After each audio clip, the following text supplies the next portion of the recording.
what's weird is like when I pull it up out of Uh-huh. the email, like I Uh-huh. still see the. I don't know if I should hit cam and maybe I don't know. that'll take me. Okay, I just shut it off. Okay. Yeah, see, I need to figure out maybe if I use it on my iPad, it'll be a little bit better. But I mean, I can as long as I can see and hear you guys, it's all good. Right. But I'll All try to right. figure it out. No, you're good. Mess with it All later. right. So, ready?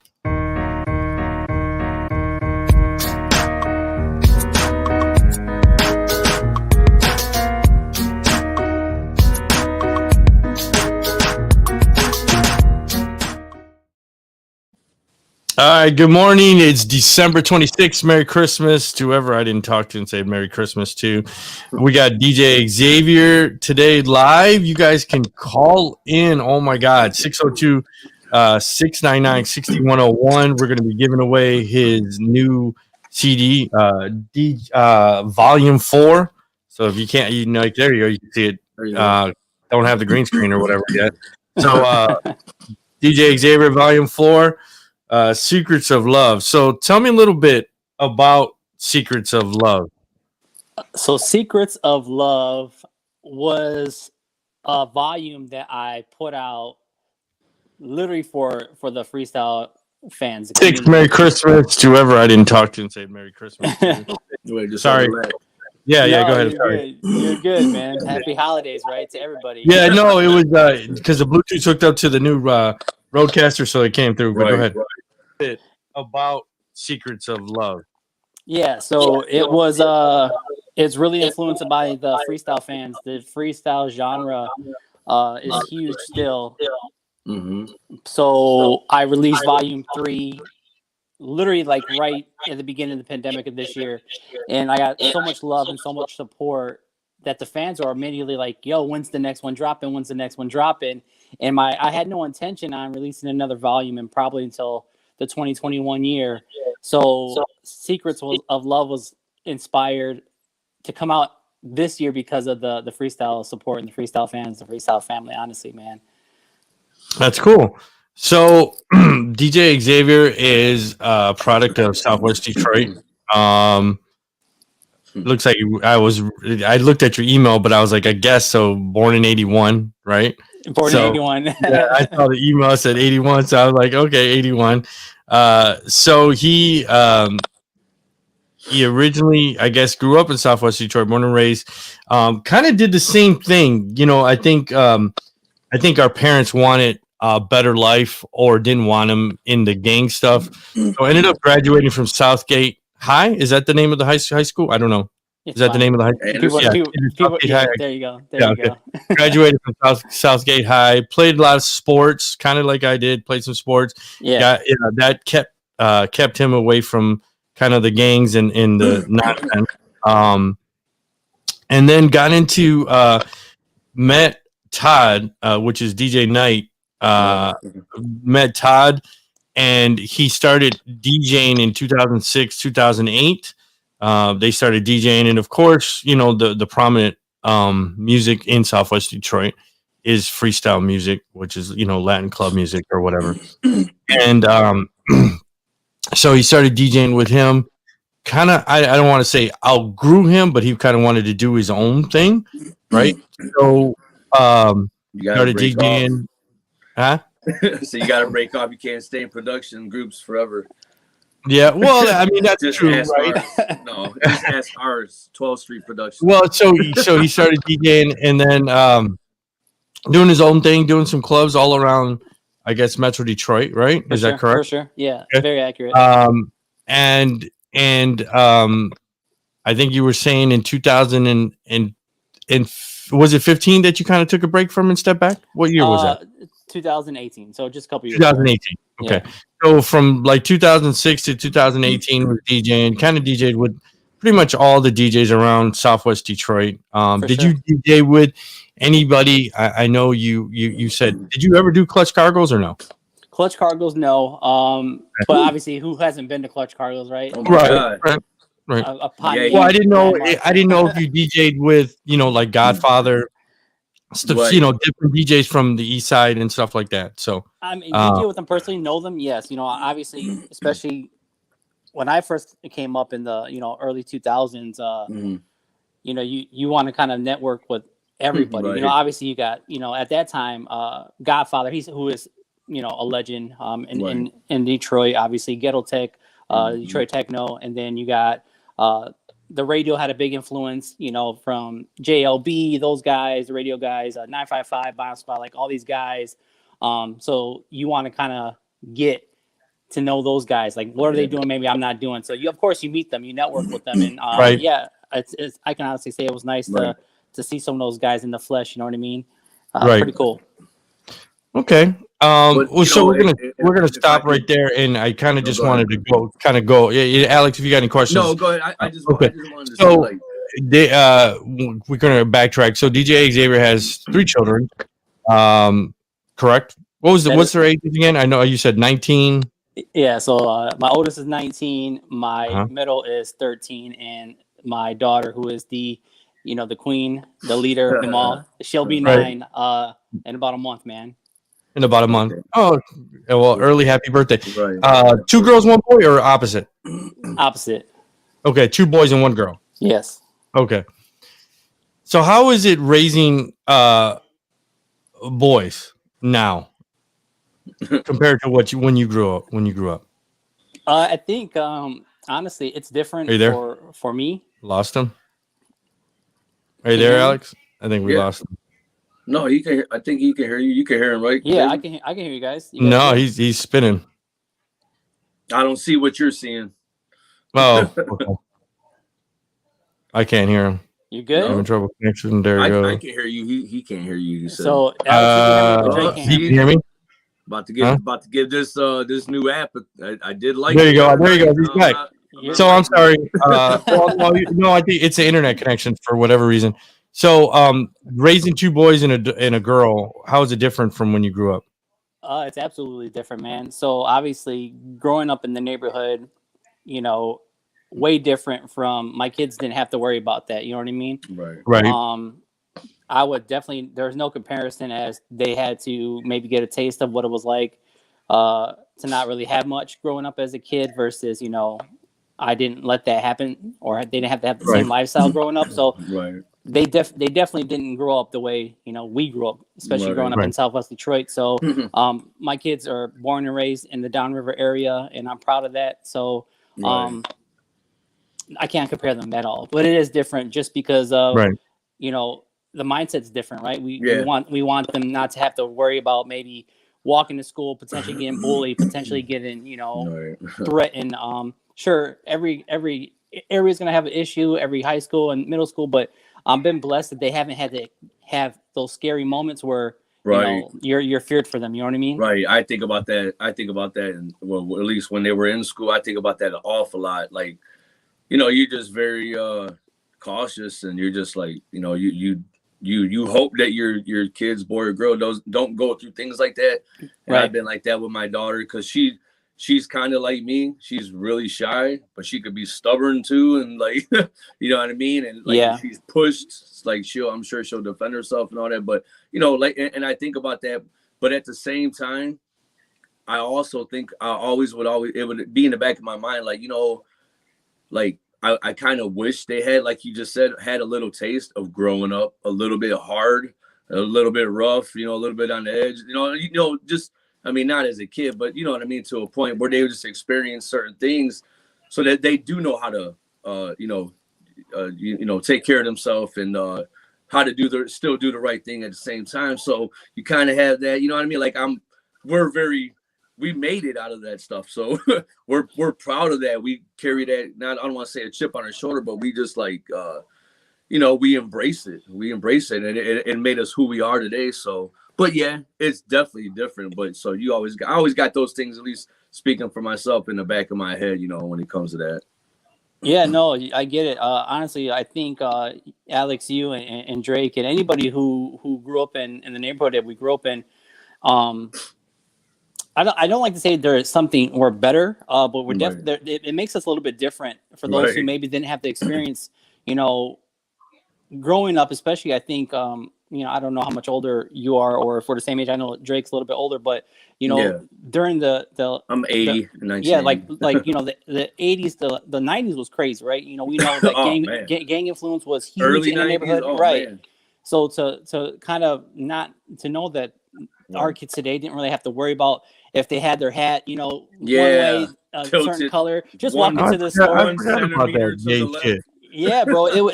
That to take that away from my kids growing up, I'm glad they didn't have to Right. really experience that. But to know, Yeah, like, for sure. they don't get it sometimes, like, the way Yeah, certain people have to come up, right? So, right. no, I can agree with you in many Uh, of the things that you hit on. and you know, I I mean, had yeah. a, I mean, like I said, we talk about it all the time. I have 2 girls. Alex has 2 girls. So yeah, it's totally different. I just wanted to ask you, what the difference is. So does any of the kids inspire him to being a DJ? Yeah, so it's kind of funny. My older one, now that he's 19, he'll be 20 in the next few months. He's made comments about wanting to learn how to DJ, and right. Right. it's funny, like, yo, okay, that's Yeah, kind of cool. heck And then yeah, my daughter has made comments, here and there, like, that's cool. wanted to teach me how to DJ. And one of Sylvia's boys, actually, I think 2 days ago, he's like, yeah, they call me Ekis or whatever. So he's like, Okay, Ekis, you should teach me how to DJ. I'm like, that would actually be cool. So it's kind of funny that right. they're now making those comments versus it was never really something they So paid too much why do they attention call to. you Eggies? Why do they So call you Eggies? so Sylvia gave me that nickname because Okay. it means X, obviously, and everybody calls me Right. X. Okay. Okay. I So kind of figured it had something to yeah, do so around that. they are the only the little people. So Sylvia and her kids, they're the only ones that call me that. So Okay. Okay. it's kind of funny because when they first started calling me that, I'm like, who the fuck Damn. are they talking They, to? and that's actually like that would actually be a cool original DJ name. Actually, I mean, Yeah, right. Think I don't about know how it. you feel Now, about that. yeah, That'd 20 be years dope as later, hell. I'm like, damn, Back then, do I make the change now? No, yeah, no, right? I And thought you know about what? it too. So how do you spell Eggies? Right. EQUIS. Okay. So like the beer Dos Equis? Equis. Okay. Oh, Okay. okay. See, now that would be dope. That would be Yeah, dope. right. I can see a Yeah. logo already. Yeah, I see a logo already. So shout out to the creator of my newest nickname, my girl, my love, Sylvia. Right. Oh, So, hey, since we're talking about DJ names, I got a throwback kind of question. Yeah. When I started DJing and really like knew like, okay, I'm actually gonna like learn how to DJ. My cousins are gonna teach me this and that. Me and my boy, we both had a dictionary, and we were just going through the dictionary, just trying to think of different names, and you know what I mean, instead of sitting there coming up like. One of the first names I liked was this is like 94 DJ Smooth, but I was like, there was Simply Smooth, there was Smooth with a VE. Everybody wanted to be smooth back then, so and one, I don't know who it was. Somebody called me an outcast, and I was like, I obviously I love the rap group, but when they called me that, and I was like, okay, you know what? Then all right, I'm just gonna be DJ Outcast, and I'm gonna steal the K because I don't care. I was like, if I'm good enough, nobody will care. Nobody will care about that petty stuff. So, but no. So how obviously that's your name, but did you ever do anything like that back in the day? So Try to come up with something different. Drake asked me how like it came about, and I think that's usually Alex, if you already know it's so hard, right, to come up with a DJ name that is clever, right, that is catchy, that people are going to kind of gravitate to, right. So but that you like, and that suits you, right? That says you, it feeds right? you, right? That was definitely hard. Trying to come up with something, and then what I was running into, like I told Drake, is when I thought I came up with something good, somebody already had it, right? Right. Like I can imagine with the X-Men. Yeah, I mean, like you were probably you got X-Men, you got X-rated, you had all these variations of X. It was challenging, and then a guy who I was getting ready to do an event at his venue, he said, you know what, man, just use your name, bro. He's like, people know who you are by your name, and just throw the DJ kind of in front of it. And I really didn't even. You didn't really like it. But didn't really like you know it, what? huh? It was like I had this event, we were promoting it, and it was my first one, and it worked, man. Honestly, it Right. probably was the best thing to do. And then, like you said, like Right. now it's here I am, 15 years later, and I'm like, damn, like I got all these ideas for a DJ name, Right. but it's like you can't change at this point And in the you game, know man. You know what what? I mean? I learned that's a marketing way right there, because my boss, my friend Robert Courtney, our Robert Courtney and Associates marketing agency I work for, shout out to them. But he, right before the pandemic, our first branding meeting, and one of the first things that he told me to do was change my Instagram name from SportsMile313 to Alex B. Melendres, just my name. And I started using the B because of my father passing, and his first name was Bonifacio. So I said, let me start, I paying honor to my father. So he goes, change it to your normal name. He goes, nobody, they don't know you. So use your name, then build an audience, and then you can start splitting that up, or create another profile, such and such. But yeah, Right. I mean, why not? If you want to get known, why not get known by your real name? Yeah, So, it's like it's you're kind of branding simple. yourself, anyways, right? Right. So I just wanted to No, talk it's about it's that real it's quick. funny too because a lot of people like obviously So like. in Go ahead, Drake. no, I was gonna say, I would just go ahead. You can finish. I was just gonna go back a little bit and just kind of brush up on your story, but go ahead. No, I was just saying that growing up, there was not too many Xaviers, I kind of got picked on as a Right. kid because For my name sure. was different than everybody's, you know what I For mean? sure. I can't even Right. think of one that I know. Yeah, but now it's like everybody's kid or grandchild is named Xavier. So it's funny when I run across people like, oh, you Right. got my son's name, and I'm like, well, let's make a correction. Your son's probably 5, so your son has my name. You know what I mean? Right. Right. I was about to say But no, it that. was like a rarity. Or I kind of got made fun of Cabbage Patch was a big, so like Xavier Roberts was like the creator of Cabbage. Oh my So God. people like will try to like poke fun at me, and I'm like, Right, yo, right, like right, I wish right. I was Xavier Roberts. My man's rich right now. He's banking off Right. these Cabbage Patch dolls. Or Professor Xavier, obviously X-Men. Everybody knew that as a Right, kid, but right. it was That's different as a kid. You know what I mean? Right. That's cool. So, in 2006, you kind of inspired to be a DJ. What light bulb? I know certain people, or because you've grown up in the neighborhood. What makes you approach Todd DJ Night? I think. Well, we met in like 2004, 2005. I think. Okay. And then I finally started doing stuff in 2006. So he was already DJing. I think Knights had been DJing already about 5 years, maybe longer. Right. Yeah. Yeah. Kind of known through the neighborhood. Obviously, you got your legends, Hurricanes, and Right. Inspector G's and your Joey A's and Right. Right. your Mick Loves and all these guys, right? All the older guys who Right. I got nothing but respect for.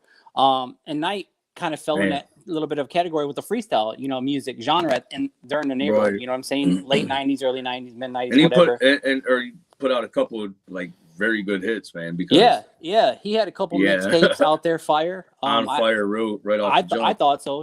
Again, Yep. in the neighborhood, everybody's kind of competitive, like who's better than who. Especially during that era, it was serious, man. Oh, yeah, the for sure. DJs were like Hell yeah. divided, and it was like crews and stuff like that. I didn't Right. have to really go through that that experience, but you hear Right. things and you learn things, and I'm sure a lot of those guys today probably laugh about how they Yeah. were. And yeah, you think about that back in the day, man. Like I was like, that always crossed my mind, but I was doing it because I loved it. yeah, You know what I mean? I was doing it because I just loved to spin music, and Yeah.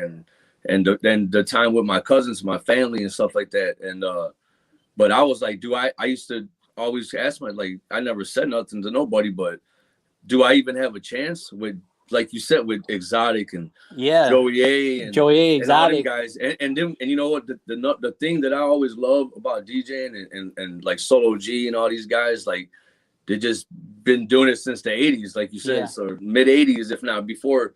They always, like, at least for me, they always show love. Inspector G, all them guys, and I had cousins and family that were good friends with them, but no matter what, no matter, you can go somewhere and they would, hey man, you want to do a set, you want to, you know what I mean, you want to spend a couple like it was always love, and Right. that was what I miss about it, you know, DJing. See, I'm gonna take the opposite. So you say it was a lot of love, but to be honest with you, and I'm not hurt on anybody, but there was a lot of hate going on back then. Of course. But it was quiet. It was quiet. Well, quiet to who? I don't know. Quiet to who? There was a lot of DJs. I mean, and I don't think it was purposely like I can DJ better than that guy, because I was never a DJ. You know, I was, promoting parties and stuff. But a lot of these DJs, when I used to actually bring them in to do a party, there was some guys that are like, nah, I'm not DJing with that guy. You know what I mean? So there was a lot of animosity towards certain guys. Right. There was always saying, who's going to throw the better party? And we're talking about like house party days, we're talking about factions, and I know you guys are a lot younger, but there was a lot of DJs that really didn't dig each other. And, they just, they made it known. So there's some grudges now that I talked to recently, some DJs that were DJs in the 80s, and they were like, yeah, man, there was a lot of hate back then. You know what I mean? So there was, you were saying there's a lot of love, but I think there was a lot of guys that maybe if you were trying to DJ, they would help you. But if you got bigger than them, there was no love anymore. You know what I mean? That's the way I took it as. A lot of that stuff had nothing to do with DJing that they didn't like each other about. It had to do with it was other stuff too, going on. Right. You know what I mean? But when it came to but I see what you're saying. No, it was there. Right. It was there. So did you miss that? Did you miss that? Excited? Did you miss that whole? Because we're talking about 90s and 80s. So did you even when you came in, it was a little different? Yeah. So when I came in, obviously times have changed. I mean, you're talking like when the neighborhood DJs were doing it in the early 90s, mid 90s, potentially even going into the early 2000s, like that whole, it was already transitioning to a different, I guess, element. CDs. Yeah, so I came in the early 2000s, the digital era was kind of already taking effect. Right. So I was already kind of I missed the crew and maybe who's better than who, but now it was like I was kind of getting a little bit of the, well, he's a CD DJ, or you're not a real DJ because you ain't fucking with vinyl, and you ain't on 1200. But you got in at the right time. Yeah, so did you get that same? I don't mean to interrupt you, but did you see? I didn't ask you those questions, but so did you not get the same respect because you weren't DJing on vinyl? I don't think in the beginning I had the same level of respect. I think as time went on and I started getting better at my craft, then I got a little bit more respect. And I could honestly say today that I got all the respect from all of my peers that, from the neighborhood and outside, you know what I mean? So I think that's always kind of the thing too, like to get the respect from like your Hurricanes, your Joey A's, your Angel Eyes, and one of my favorite DJs from the neighborhood is Babel. Babel's a monster, bro. Oh yeah. Straight beast technician. You talk about old school. For sure. Like these guys who, shout out to Babel. Yeah, you know what I'm saying? Like those guys are legends. Babel. Yeah, those guys are legends, in my eyes. And when you can DJ with them in an event and you get the respect of those guys, like that's like a good feeling. That's you know what I'm saying? And then you start getting gigs. I mean, people start. Yeah. Well, I don't know if Babel was watching. He was my neighbor as we growing up. Right. Okay. That's my sister's age, but he was DJing a long time back in the early 80s. But every time I remember Babel, and like I said, I'm 7, he's 14. You know what I mean? He had a yellow Swin. And you can ask him. Yeah, yellow Swin with the banana seat. That motherfucker was out cold. And we're talking about 80s. We're talking about like 84. You know what I'm saying? So, 1980. We're talking 1980. So, I mean, he's got a yellow Swin with a banana seat, and it was out cold. So, just a story. Shout out to Babel, bro. Shout out to Babel. So, as a promoter, doing it in the 90s, of course, and no disrespect to any DJ that did like the CD things or didn't do the vinyl, but and maybe it wasn't as predominant as in the late 2000s. But if someone said, I want to DJ and I have CDs, or, you know what I mean? Like, I don't think that was even. Yeah, I was like, that wasn't even a thing. Yeah. If you were DJing the CDs, I'm thinking you're DJing like bar mitzvahs. You know what I mean? So, but you know what I'm saying? So because I you know what I'm saying? Like, I don't. None of those guys were DJing at clubs. That I was doing. You know what I mean? It was vinyl. You know what I mean? Guys are carrying the crates or whatever. So, well, you know what though? Did this and I haven't done, promoting since like early 2000. Right. When did the CDs, and of course digital now, of course, no CDs. When did that kind of take over? Because that's how long I've been out of it. But when did that take over? Yeah, so I think when software started making a scene was probably 2004, 2003, because even when I started getting involved, guys were already kind of slowly transitioning, like adding their, like recording their vinyls to MP3, right? So they can upload it to the software, and it just be like now today, like your Seratos and all these programs. That was kind of already like the early stages where there was a lot of guys who still had, crates and crates of vinyl, but they were now converting the vinyl, recording them into actual MP3, so they can have, obviously the biggest thing for a lot of DJs, especially, coming up in the era where you're, filling your car up with, the hottest crates. Oh, now you're I don't miss those days. Yeah, right. Now you're kind of helping yourself out at the end of the night. You don't have to, bring all this stuff in, take all that stuff in. So, that was probably the best part for those type of DJs. Like, okay, I have all my hottest shit, but I don't have to carry all these crates or these fucking 2-ton fucking coffin. Exactly. You ain't got no crew, and you're bringing all this gear. You know what I mean? So I would definitely say probably right when I was getting into it, the transition to digital was making its mark. And that's what I did, man. I was just putting everything on CDs before I even purchased my first software. And it was, man, even, the CD players were now becoming a thing, and people were looking like, oh, like you rock with a CD player. Like, you didn't get that same type of respect, in the early 2000s, because the vinyl era was, I think there was a guys who were like, vinyl is life, and it was never going to go away. Yeah. And the digital game really did kill it. Just like, technology is evolving. We things we knew 5 years ago don't exist. 10 years ago, killed 20 the years telephone. Ago. Social media killed the telephone. Absolutely. So I think there were guys like that who, if they saw you playing on CDJs and they were still in the vinyl stage, they probably looked at you like, yeah, he's not a real DJ, or he's whack. You know what I mean? And then it got worse from there. Truthfully, like even when I was coming up, I don't want to say probably about 5 years in, we started losing gigs to lesser people, because now what people were doing, or the bar owners was realizing, like, I can pay a guy $50 and he just legit plugging in his fucking iPod and pushing buttons like, yo. So, those guys kind of messed it up for a lot of the guys who, and let's be real, some of these DJs, bro, this is their livelihood, man. They, they put their all into this. They got money invested in all their shit. And you got guys coming in with an iPod and taking gigs for them for nothing, bro. Like, the game is crazy, bro. Like, it got to that point. I've been. I'm glad I didn't go through that, because I would have been pissed. I would have came in with 2 iPods. Like, what up, man? I got them hooked up. Look at what's so. Well, no, I mean, even going back to like the 80s and 90s. I mean, this is before the digital.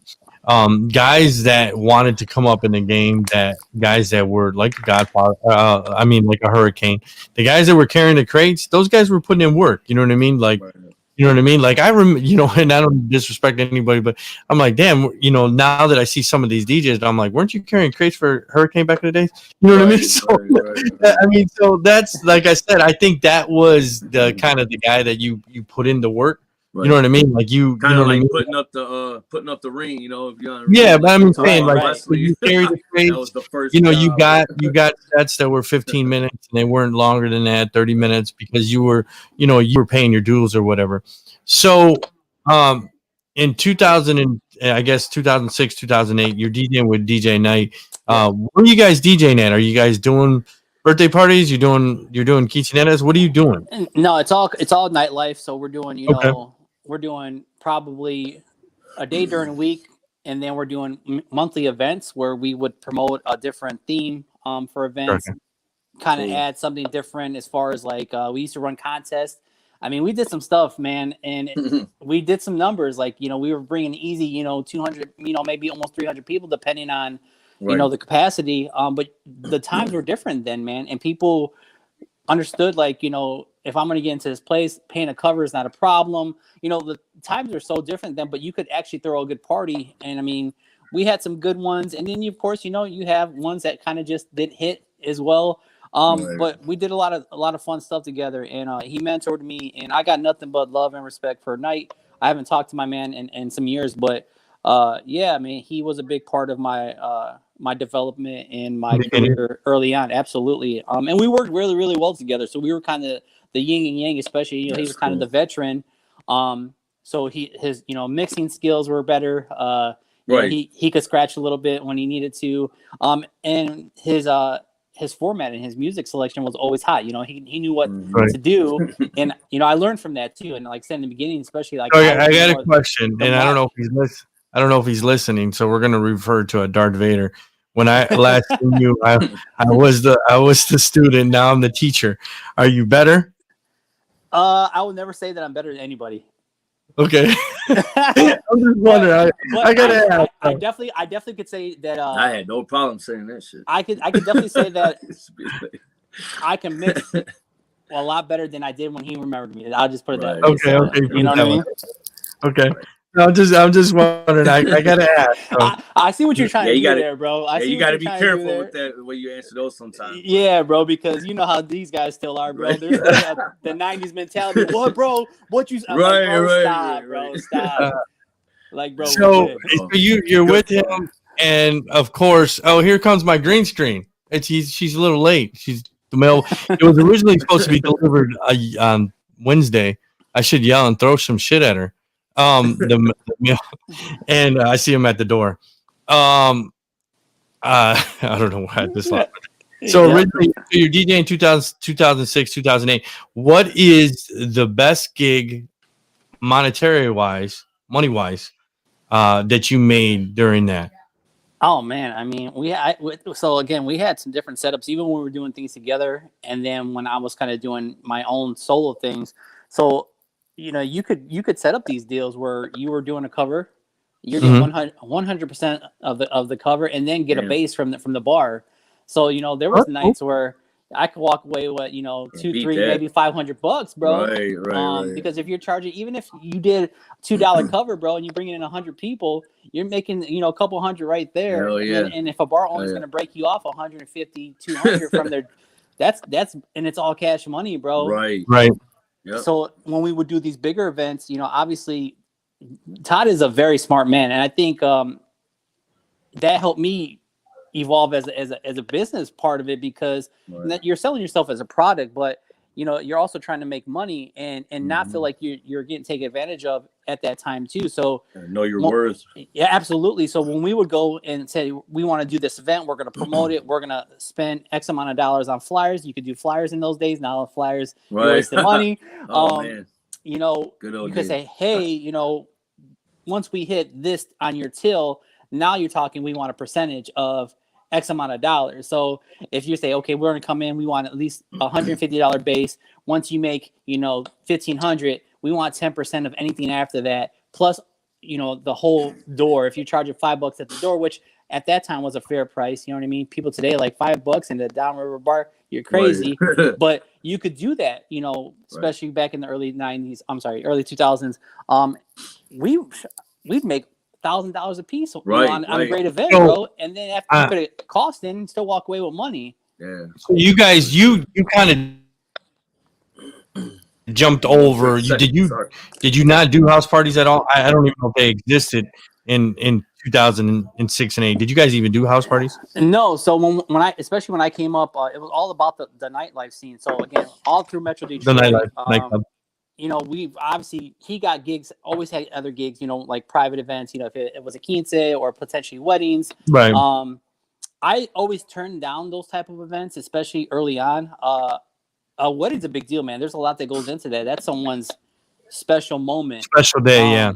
So I never felt like I want to be the guy who didn't play grandma's song and ruined the whole wedding. Right. So I would always pass those off like, yo, I passed a lot of work to Joey A even today. Right. Even DJ Dan Knight, like certain guys who I knew had no problems doing like, those bigger events. It wasn't until probably after 2010 where I started like doing maybe, private events. If someone said, hey, will you DJ my birthday party or la la la, then I'd be like, all right, cool. Maybe graduation party. I think I've done a total of 2 weddings in my whole thing. Super nervous. Wow. Did you have to wear a tuxedo? Actually, dress up, tie and stuff. Right.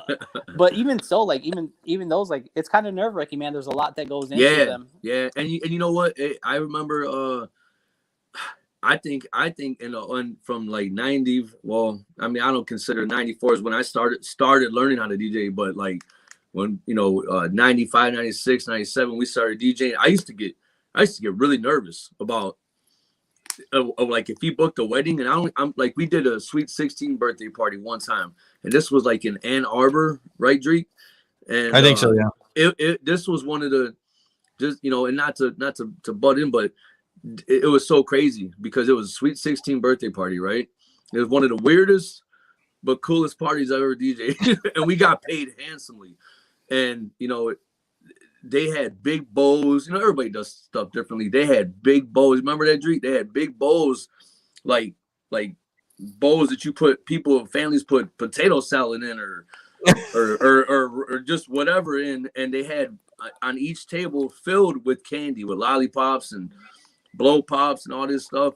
They had a bonfire that was about 15 feet high, like, and they took care of us. And it was, like I said, we got paid handsomely. But so my whole point is, has there ever been, like, what's one of the weirdest, but I guess coolest, like gigs you ever done something like that where you were just like, wow, these people are like going all out, or just, you know what I mean? So I'll never forget that. there's one, and not too many people know this, and I hope that they're not watching this. Super cool people. So it was probably one of my first private events that I did. And again, coming up in the bar life, it's you're rocking the party all night, right? So when you do private events, that whole kind of shifts, right? It's like kind of just be more aware of what's going on. So and it's a true story. So I actually, one of my first private events was for a friend who I used to work with, and it was for her and her husband, and it was a swingers party. Oh, wow, that definitely takes the cake. Wow. Yeah, it was at a bar that they had closed off to the public on Groseal. Wow. And yeah, man, I don't get uncomfortable with many situations. Right. But that was definitely, and it was respectful, but it was definitely something like you don't expect to see some things, especially like that event starts early. I think I got there about 3 set up, and then start playing music at 4, and they're going, until 1 a.m, 2 a.m, and big deal.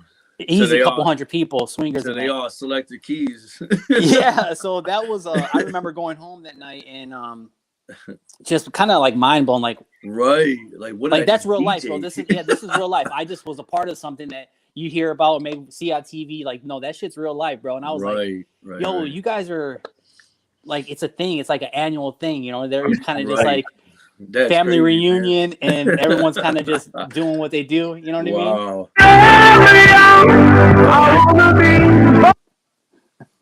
Oh, see, we got somebody on the phone. Eventually we'll get there.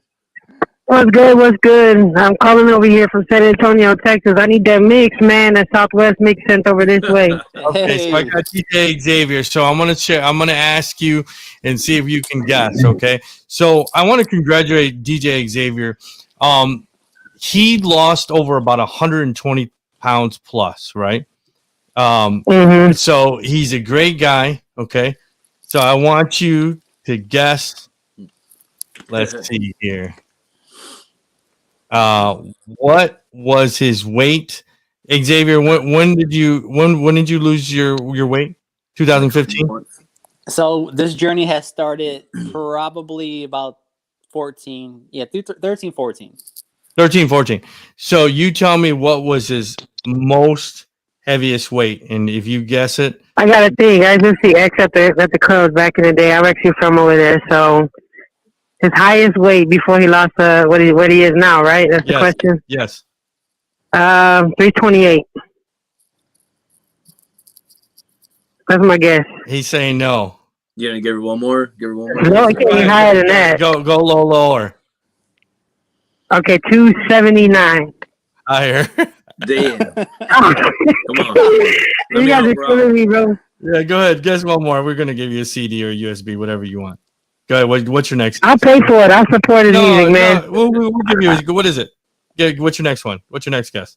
Next one, okay. If he said it's higher than 270, I'm gonna go 296. I'm gonna say 307. We got Give me a CD too. All right, so we're just gonna give you the CD. Xavier, what was your highest weight?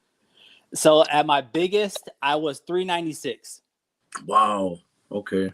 So congratulations, brother. What a fucking journey. I gotta tell you. Phenomenal, man. Thank you. So do me a favor. You can text this line. Give me your first name, last name, your address, and do you prefer a USB or a CD? USB, not easier. USB. And what was your name, honey? Appreciate. My name is Melissa. Melissa. All right, Melissa. Congratulations. Merry Christmas. How was your Christmas? Thank you. Yeah, you too. It was great, man. We're blessed. We're all. The biggest part is not the gift that everyone's together. Everyone's safe. Right. All right. Well, tough right now. We're all gonna have a new year. Okay. Yep. Stay safe. Mask up. Thank you. Man. Text me your info, and then I'll get it over to Gotcha. Xavier. Okay. You have a good work, guys. All right. Much love. Peace. Happy New Year. Bye bye. How did that go? That was the first caller. That's cool, man. You know what? I got to tell you, I forgot to unblock unsolicited callers, so I turned it off, and then we got our first caller.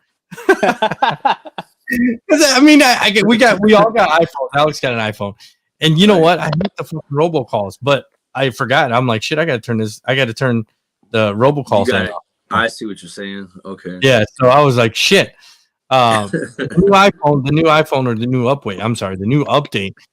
Now you're able to block robocalls. I don't know. It's built in the software. I don't know if you guys updated. So I got a question for Xavier. Do you got like is there a way? I know what would usually do it at the end of the show. If you want anybody to follow you or anything like that, you got a website or something. But you got a website where I can go and purchase the CD or just DM you or what? So I still love freestyle, man. I still listen to it. I was listening to some last night. DM me, or my number. Everybody seems to have it. It's been out there on a million flyers. It hasn't changed in 20 years. So I gotta ask you. Don't mean to cut you off. Is it on any bathroom walls for a good time? Oh man, it probably is. It's probably in some men's rooms talking shit. You know what I mean? Like fuck this guy. I mean, today I don't think I have many problems with anybody. I pretty much got love for everybody. But like you know how some people are, bro. There's always somebody throwing some type of shade at you. But no, I've had my same cell phone number since 2001. Okay, 19 years. That's a long time. Yeah, never changed it. Give him a stone cold, man. That's all. Give him with a bird or that. Like, yo, that's funny. Masvidal. No, I was just curious. 3-piece in a soda. Right. But yeah, I was just curious about as far as that because I definitely I should have my daughter. Alex, should have my daughter call in. So we're gonna talk a little bit. You talked about a swinger party, so I want to bring up a story. So I've been to a swinger bar. There's one here locally in Arizona. Why am I not surprised? Right. So there's a swinger bar here, and I took my buddy there for his bachelor party. Right. So I wanted to share that with you. So we walk in, right, and I've never been to a swinger club. So I walk in. I think we're in our 20s or whatever. It was the early 90s. I think he got married in 93. So we're walking in, and I see a salad bar, and I'm like, I'm fucking hungry. But next to the salad, nachos, I see this guy butt ass naked. Oh man, by the nachos? By what? by the nachos, right? And What in the world? you know, right? And he's eating his chips by the nachos and shit. And I'm like, this guy's butt ass naked. And he's like, hey man, these nachos are bomb. I was like, I ain't eating these nachos. Your balls are. I say your palitos are probably dropping in that motherfucking nacho cheese. Oh man. Well, if it was a female naked, I was just like, would you have ate it? Let me ask you that. No, I was just like, what? I was like, this party, I said, this club is off the hook. And then I'm looking over to the right. So this guy's butt ass naked next to the nacho cheese, right? Next to the salad bar. And then I look over and this old, like 70-year-old is swinging from a pole. And this guy, he must have been 90, sucking on her titties. It was wild. God. So this swinger party was crazy. So enjoying their life, I guess. So did you, when you're doing this swinger party, was there any fucking or was there anything going on in front of you, or was there madness, or was it just, was it kind of calm?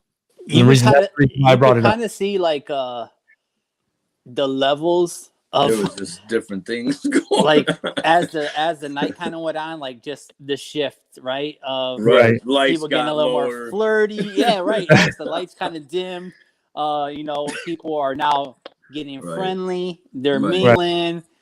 So did anybody say, look, if you play my music, if I do a request, can I give you a Hummer? Did anything that going on?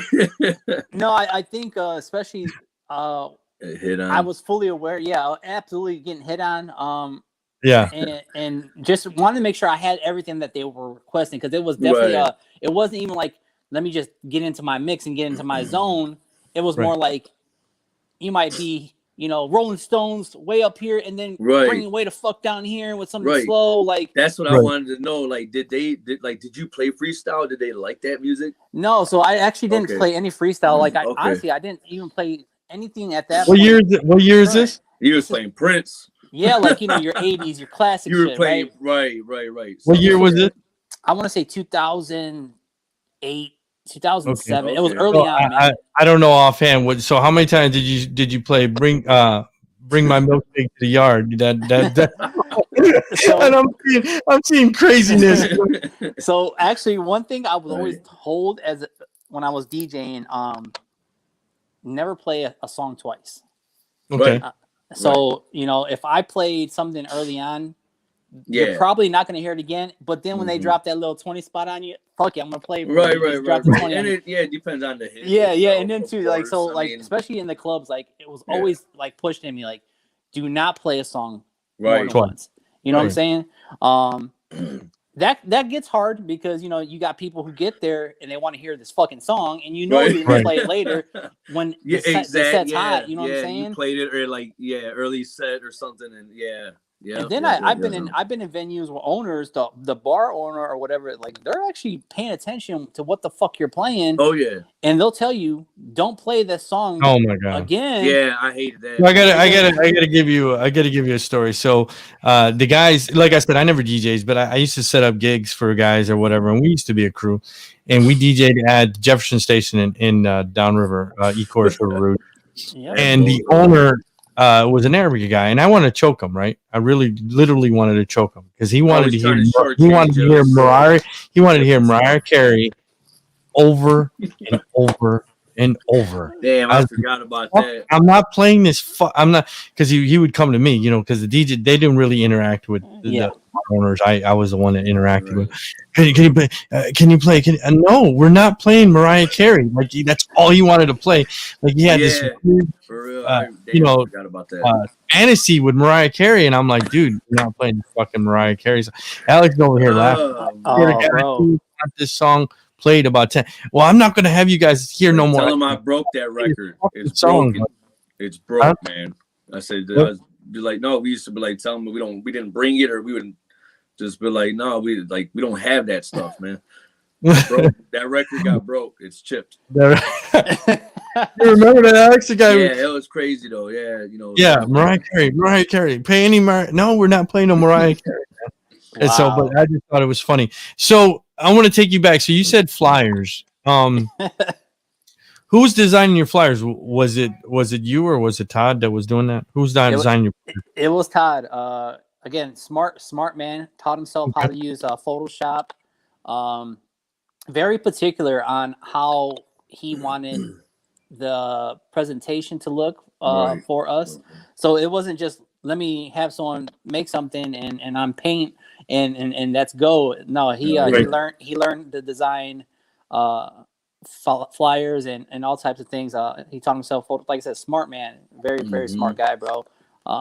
So I had that benefit of, having that. He brought that tool to the table. You know what I mean? Right. That's cool. So we were doing in the 90s, and I know I was, and then early in the 2000s, we were doing guerrilla marketing. We were putting flyers everywhere. Not just the Southwest Detroit, because we were DJing like pretty much everywhere. But were you guys doing? I used to pound the pavement to pass out flyers. Now, social media changed the whole ball game. But every mall. Were you guys passing out flyers, or was it more word of mouth? I know you said he did flyers, and I know he was more of a river DJ. So were you guys putting? We were going to every record store, anything that I don't know if coffee shops, but we were going to anything we could put something in. We were putting flyers in. And if there was a large event, I go to Walmart, put flyers. You know what I mean? So we were going everywhere. Were you guys pounding the pavement, or was it like, hey, we'd make 100 flyers and we'd get it out to a few people? Yeah, no, we were our own street team. You know what I mean? So again, especially when I first started getting involved in the scene, social media was also evolving. So MySpace was now the thing. So we were utilizing the MySpace page, but no, we were still putting in the street traffic. So, going to the mall, handing out flyers, restaurants, I leave them everywhere. I take a piss, I leave flyers in the stall. What I mean? Like still ordering, 1,000 flyers, 500 flyers, and actually doing the physical that street team work. Him and I, on top of utilizing again, the social media was now starting to be the thing. So a digital flyer, kind of blasting it there when we weren't physically handing them out. So and then of course, mass texting was now becoming a thing. More people are texting, and now you're blowing up people's phones with a fucking "I'm here this week" text, and so it actually helped with the flyers. But no, we still actually printed them and we're physically handing them out. Yeah. Okay, so in 2000, you kind of say you kind of did your own thing. And you started still DJing your own stuff. When did flyers kind of stop and social media kind of took over? I probably would say social media took over for me, especially. I want to say I definitely right around from anywhere from 08 all the way through. Yeah. So, where you didn't have to worry about printing flyers anymore because now you had more social media sites. Twitter has become a thing now. Instagram is now a thing. Facebook basically killed MySpace, so everybody was transitioning over, but more people are now, because in the beginning especially, everyone had a cell phone, but you didn't have all these apps, right? So you didn't like AOL. you didn't have people had MySpace and stuff, but you had to be on a computer or a laptop to get on there. Now apps have kind of taken over, so more people are now looking on their phone regularly versus, well, I'll check that shit out when I get home. So social media definitely took over, especially for me. I could just put up a digital ad and not have to worry about making flyers at all. From anywhere from 08 until even today. You know what I mean? So it's just on a grander scale now. It's cool, and then like anything extra after that is just extra, and you hope that it brings some more heads in and stuff like that. So that's it's cool. I do miss the old style, but then, obviously it's a lot better. Whatever so, it can produce, So in 2008, DJ Dan. I do. From the neighborhood or whatever. I went to school with Danny. So you guys hook up in 2000. Was it 2018? As we started working officially as a company. 2019. 2019. Okay. So he's planting the seed in 2018 about this lit. His other guy, Jose, you guys are planning this. Lit. He kind of tells you, "Hey, come on. You guys formed in 2019. Is he doing? I think I talked to him and he said he was doing. He formed a record label. Is that considered a record label or is it more of a company? Tell me a little bit. So yeah, so I guess it kind of catch up to speed on that. So when I decided to walk away in 2018, late 2018, Danny, who I've known already 10 years, you know, always super supportive, but was not really, I guess, 100% happy with that decision. I guess I let's put it that way. You know, he was like, "Bro, you're still young. You got, you know, we can do." Oh, you're know, talking about that you decided to stop DJing. Okay. Yeah, So, yeah. Sorry, go back. So you decided to step away from DJing. Go ahead. Yeah, Sorry. so he's you know kind of like, you know, there's still Right. things that you could do. He wanted to keep me involved as a DJ. You know what I mean? Right. So Right.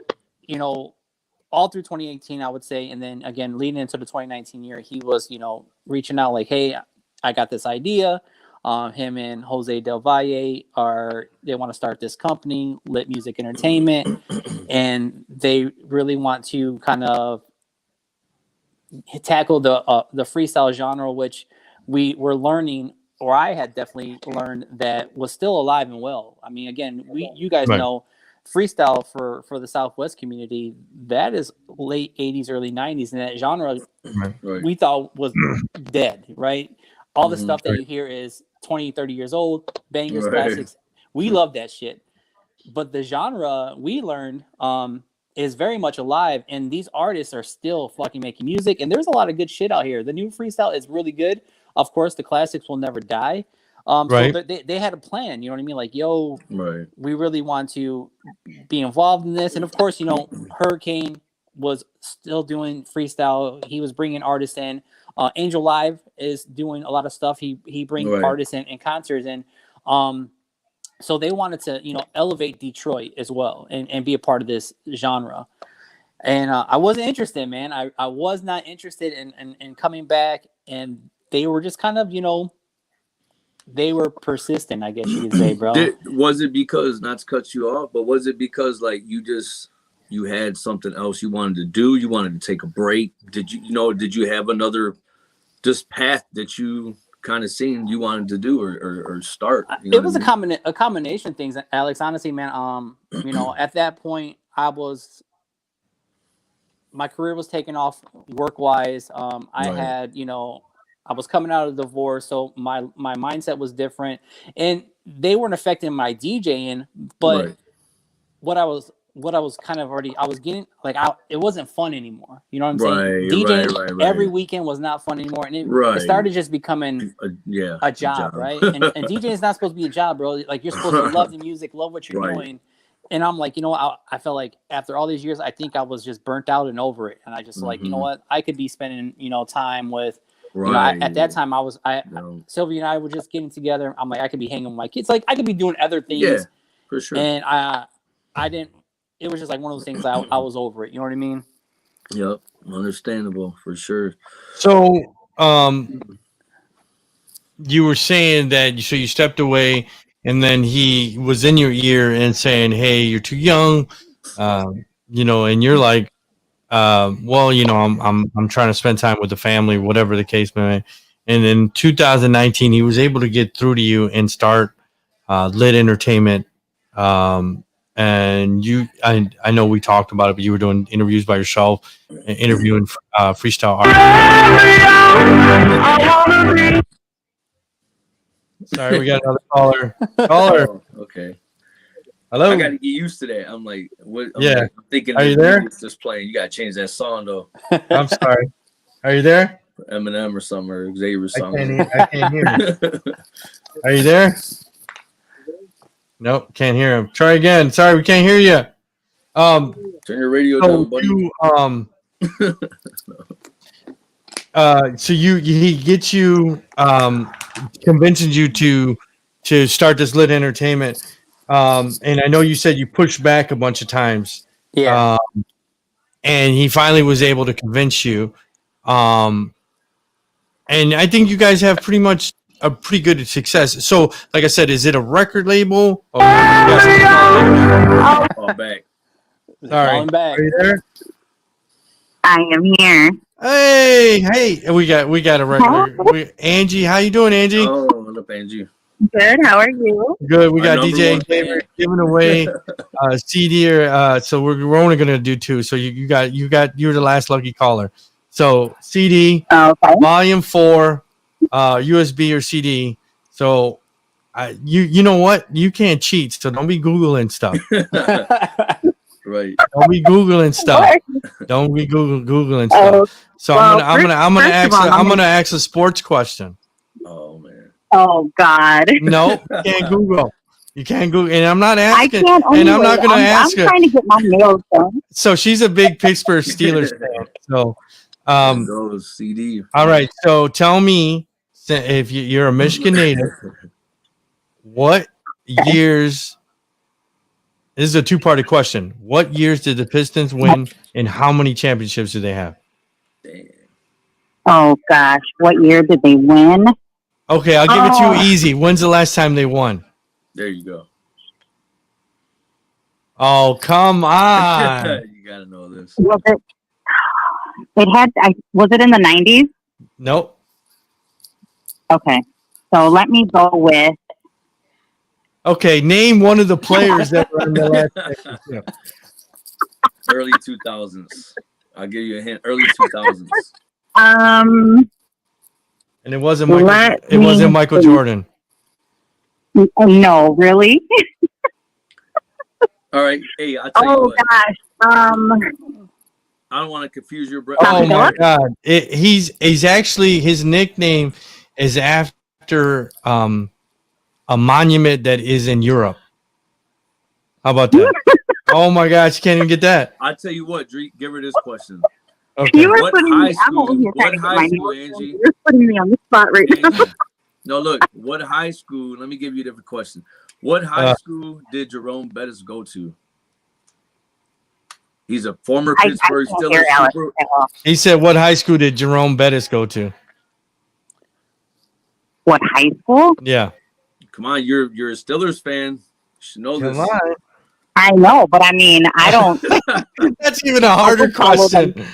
Oh my goodness, you don't know that? I could have I'm a sworn. Steelers I fan, figured but I you don't were- follow what high school they go to. Oh. Take a guess. Okay, so we'll give you an easy one. What was the last year that the Steelers won?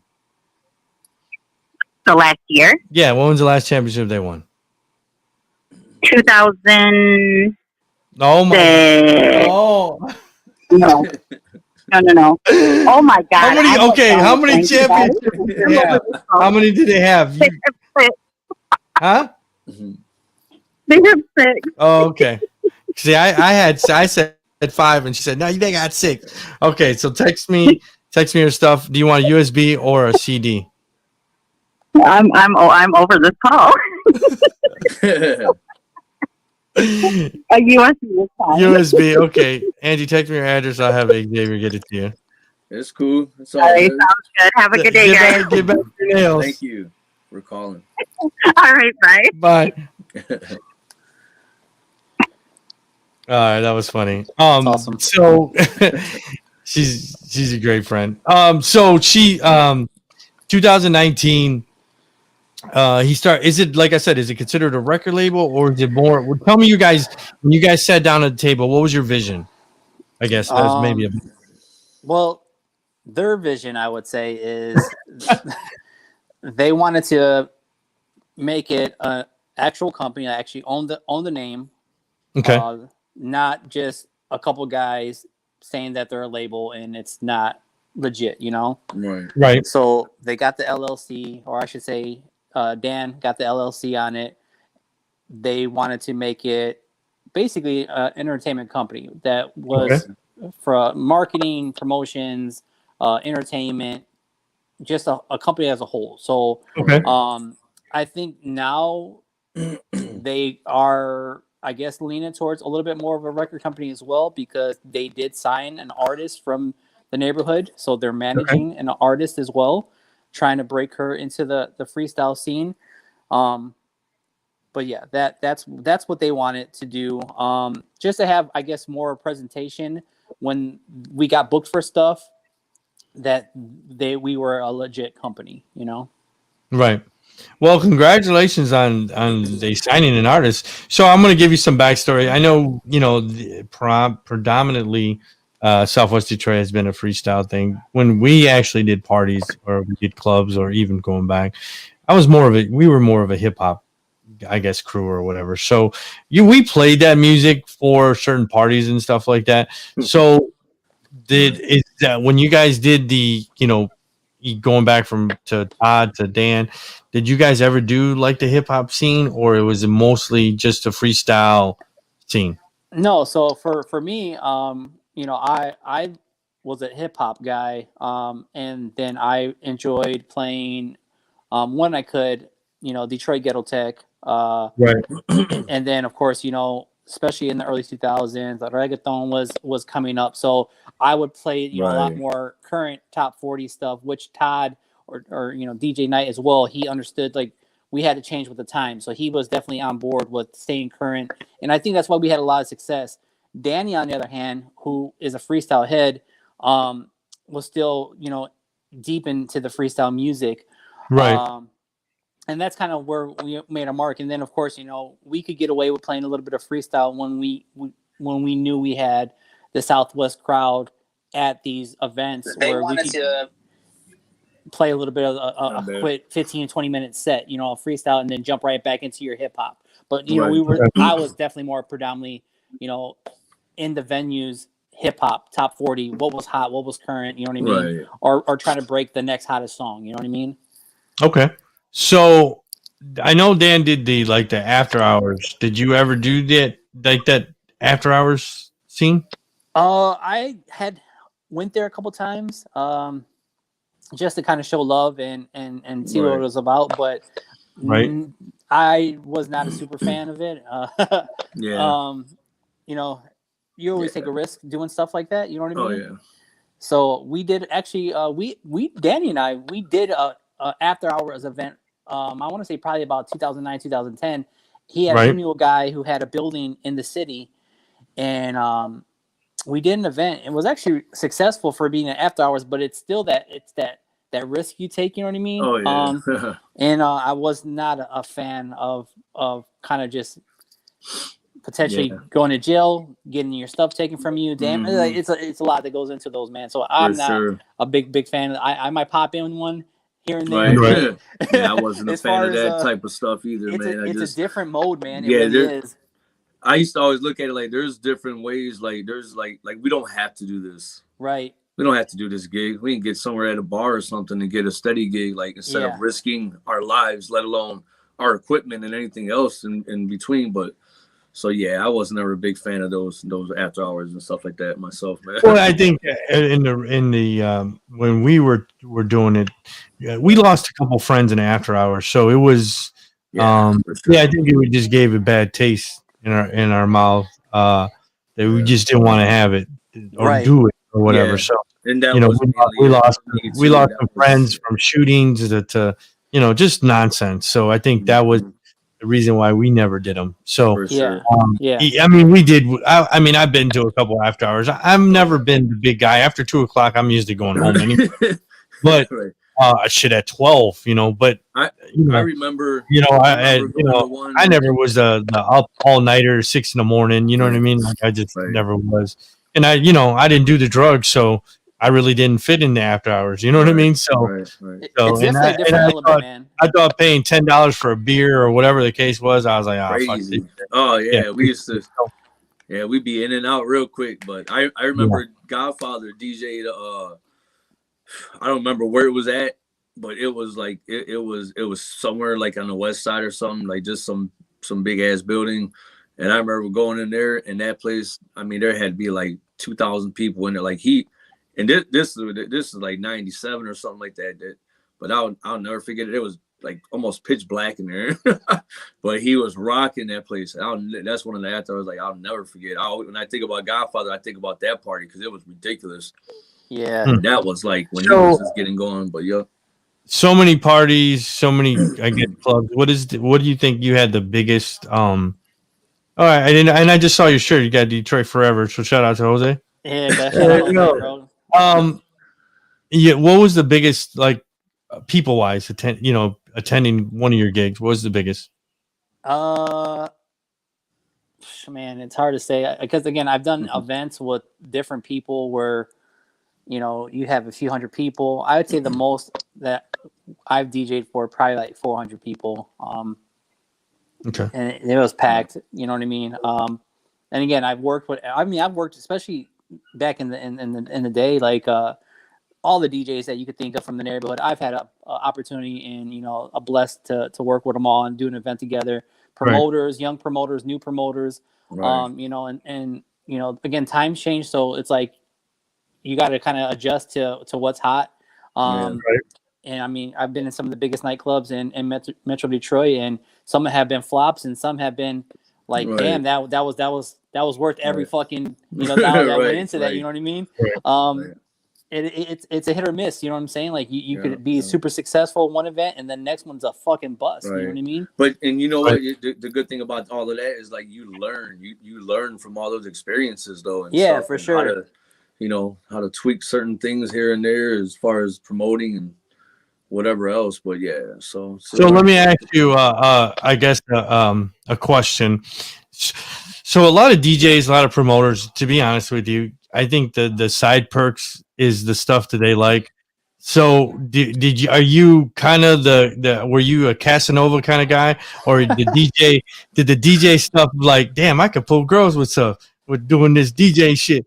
Did it ever hit, you know, did you ever think about that thought, or did you have that intention? I never went into becoming a DJ like, I'm doing this because I want to get girls. I know that's kind of the mindset of some guys, like, oh, you know, when you get into that scene, if it's a DJ or a bartender or a security bouncer, like women tend to feel special because they're like, oh, I know the DJ that we're going to go here. I know the bouncer. He can get us in. Those days are gone. Yeah, right. So that, you know, that was never the idea behind, you know, kind of getting into it. Right. Did it come with the territory? Absolutely. Did it become a factor in my relationship? Absolutely. Do we tend to get sucked in? Absolutely. Was it ever the mindset of like, I'm doing this to gain this? No. But you know, I never understood, even to this day, it always makes me kind of wonder, like, what is it that those positions where people gravitate to, right? I mean, even men, like, yo, we're going here because of this. You know what I'm saying? And they might not even know the person, you know, they just know who the person is. You know what I'm saying? So it was like, it kind of became that. But I do know people who get into that because they want to get girls. You know what I'm saying? Like, I'm not knocking them for that, but, you know, for me, it was like, I love music. I grew up with music. Music is a part of who I am, and I get to express it with people who can appreciate it more then than now, because people, they're too cool to dance. Everyone's just like, yeah, play my song. I'm just gonna stand here.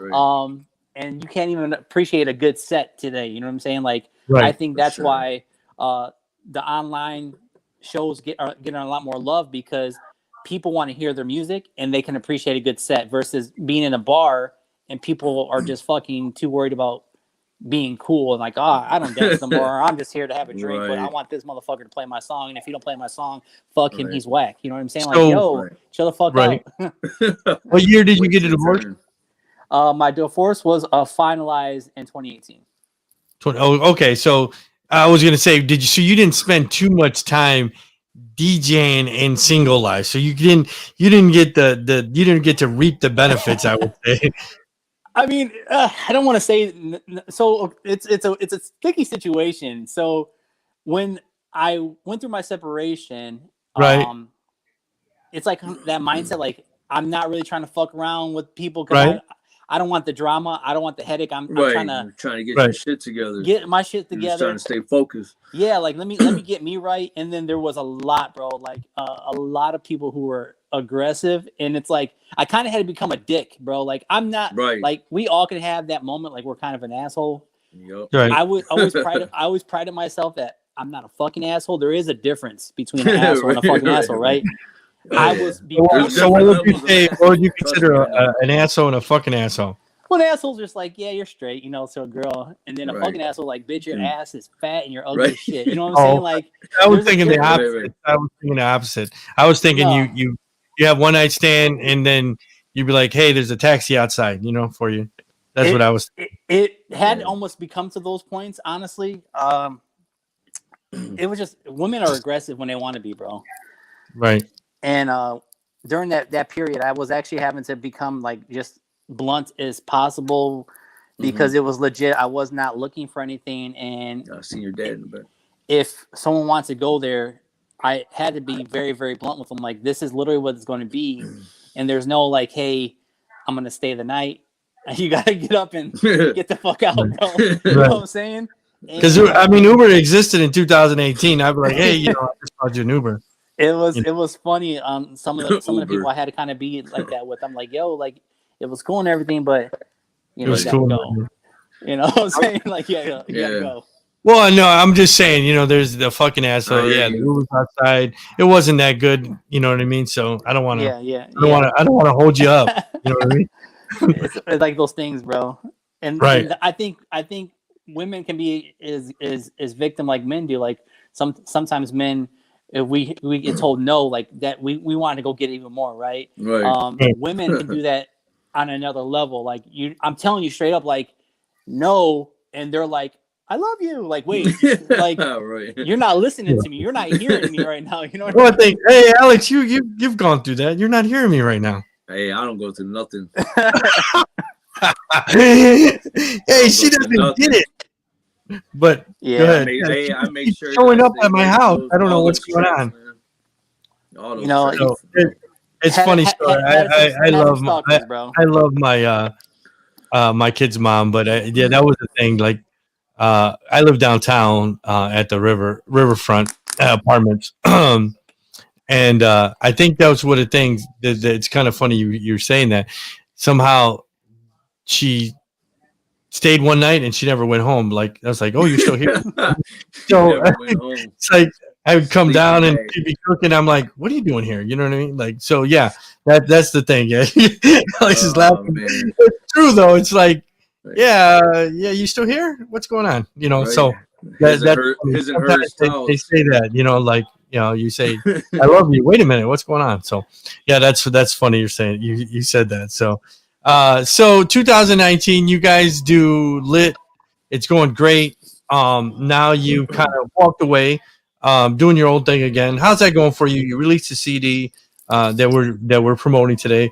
I talked to you off the air and you told me it's going great. I mean, when you say going great, dollar wise, movement wise, how's that going? Because you're telling me it's going good. How is that? You know what I mean? Are you getting people from all over the country, or is it mostly from Southwest Detroit? Tell me a little bit. Yeah, no, honestly, when I say it's great, I truly mean that. So I learned during this whole pandemic that the freestyle genre, they can appreciate me as a brand. Like Right. another promoter in the genre, like I didn't name me the face of Detroit. This name was given to me, and I didn't agree with it. And she's like these people love the presence that you have. It's your brand. Right. So when I departed from Lit, you know, I knew I didn't need them, and not that in a bad way. Like I was always me without them, and they knew that, and I've always said that. Like I was DJ Xavier before Lit came along, and I'm always going to be DJ Xavier after Lit.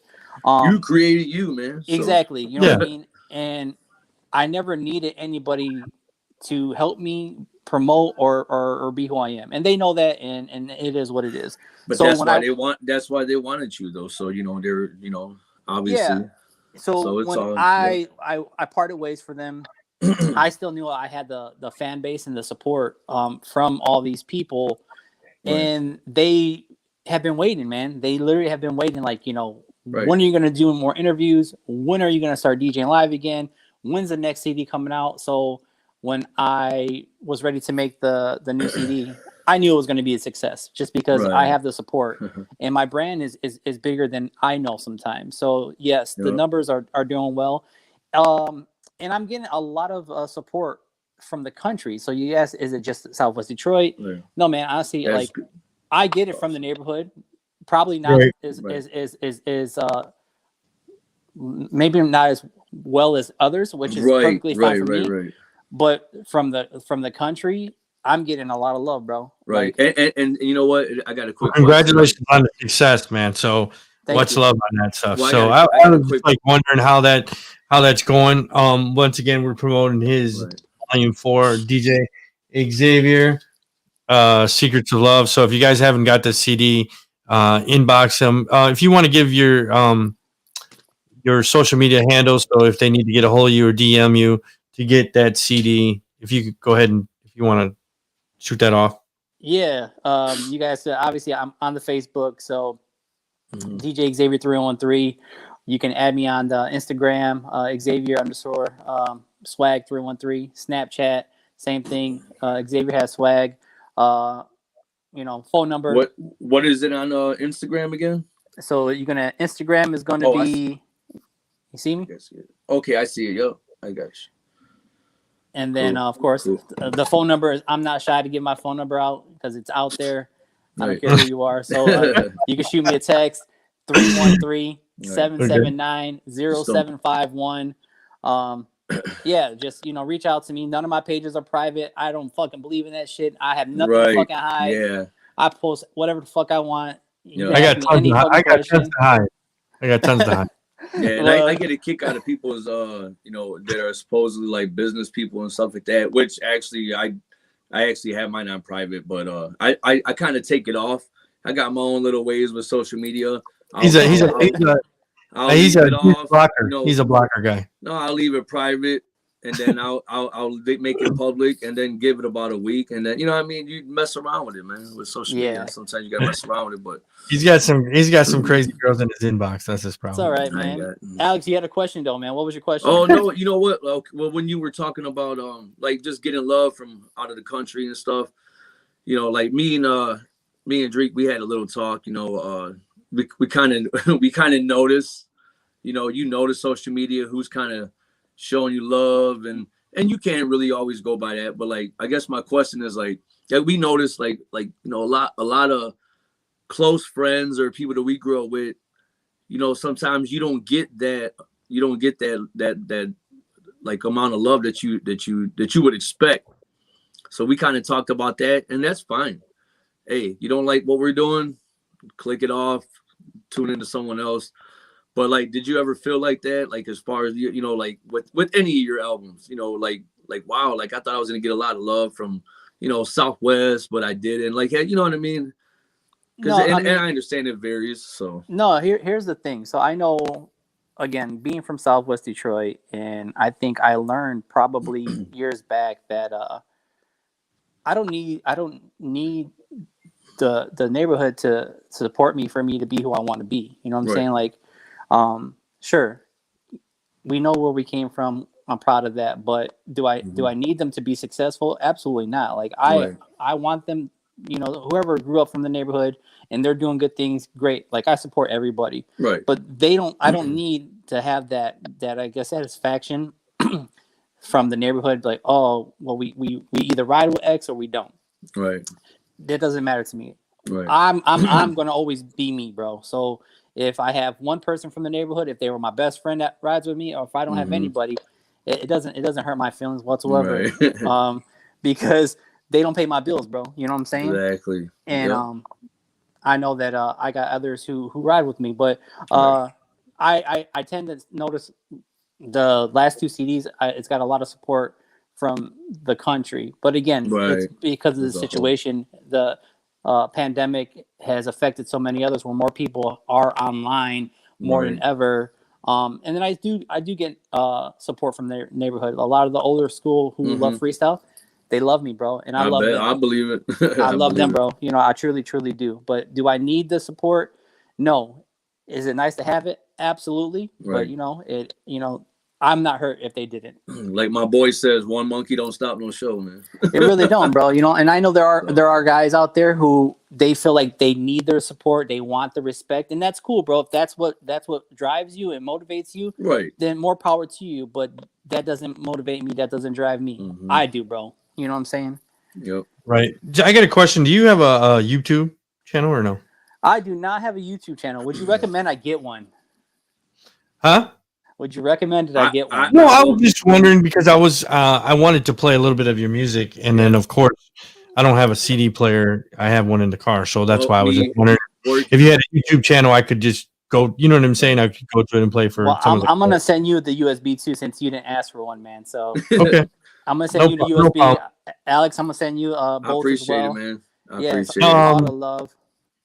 So 2020, COVID hits. It affects everything from, I guess, DJing to everything. You know, everything around the world. So, and I know we talked, and you said things have slowed down because of 2020. So has it really hit your pocket? Because you have a day job, of course. Has it hit your pocketbook as like, damn, that was vacation money? You know what I mean? So doing DJing, doing gigs, how bad has it affected you on the side gigs now? Because I know definitely you're doing it on a weekend basis now because you have a day job. Yeah. So I know when you and I talked a couple of days ago, it's crazy to me, and it's funny, and people probably are like, wow, but 2020 has been a blessed year for me, bro. Despite people have lost people, things have happened. I cannot complain at all. So from both sides of it, from my professional career, is the most money I've made in the 5 years I've been there. I'm probably in the best financial state I've ever been in my life. And then even from the DJ side of it, with Volume 3, easy made a couple $1,000s on the CD. And the Volume 4, I've already sold more copies in less than a month than I did with Volume 3. So, and again, it's crazy because we're in a pandemic, and there are people out here who lost their businesses. There are people out here who are waiting for the benefits to kick back in. And it's the holiday season, man, and people are buying the USBs like hotcakes. Right. It's again, I'm blessed in many ways, and I thank all these people who show the love and support. And it's just an eye opener. Like, people, when they rock with you, they rock with you, bro. You know what I'm saying? That's cool, brother. And that's love, bro. That's love. I can't say anything but thank you and be so grateful to these people who have never met me, man, only through social media. These people and they send me messages like blessing me, like good morning, like have a great day, you have a beautiful family. Awesome, man. And that's dope, because That's these people don't know me, bro, and it's all love, bro. And I love these people. You know what I'm saying? For sure. Right. That's the motivation right there. Yeah, right. It really so we want to thank you for coming on. We usually have a girl, but recently her son passed, so she's been off the show for a couple weeks now. She'll be back hopefully on the 2nd. So just wanted to let you know, usually we do have a woman's perspective, and she would have asked you a bunch of questions. Oh yeah. So we definitely want to thank you for coming on the show. Are you a big sports guy? Because we definitely talk about sports on the show. Are you a big sports guy? I'm not. I guess I could say I enjoy sports, but I don't follow it as much these days, to be truthful with you. Unless it's boxing, I don't really watch it. Okay. Awesome. Okay. So we're gonna move on to sports. Basically, the Lions lost again last week. It actually was a better game. Alex, did you get? I know you said you turned it off. Yeah. Did you watch any of the Lions game? I watched. God, I watched the first half. Okay. I think I watched about pretty much mostly all of it, and I went over to friends and watched the rest of it over there. And, right. I mean, yeah, man, it is. The Lions are who they are. They were who we thought they were. Right. So SOL, same old Lions.